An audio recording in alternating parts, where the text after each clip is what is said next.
On the night of December 5th, I was awoken by a fire, and all of the kids were in bed. My wife had just called us to say she was coming home from being out with some friends. She called her husband, who woke up, and that was how he discovered the fire.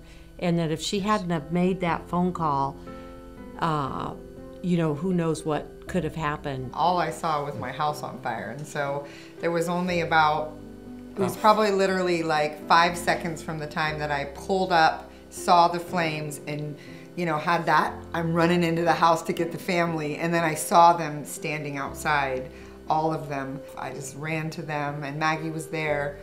Benjamin, our guy who's not with us right now, he's got special needs. He was freaking out, and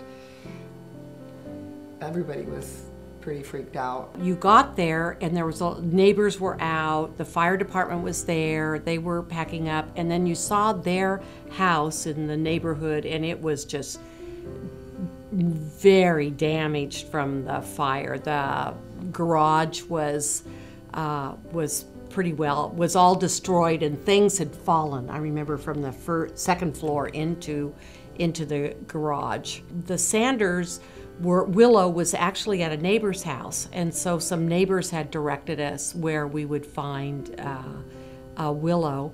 I think it was kind of mixed between I'm shocked, what do I do now? They were completely devastated. They had lost everything.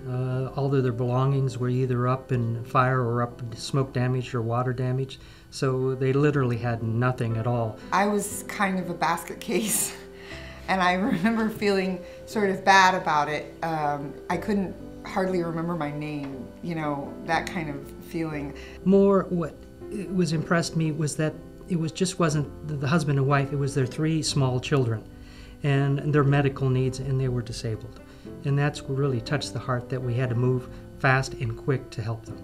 When she sat there with us, with me, and offered us all of this help and added up the numbers, and just right there just gave me help, a debit card, and the promise of a place to stay that night that would house all of our kids, and looking into getting our dog with us, which was a very important thing to us. And how grateful people are for the help that they have and how much they need it, that you just can't, you know, it's such a good feeling to be part of helping a family out like that.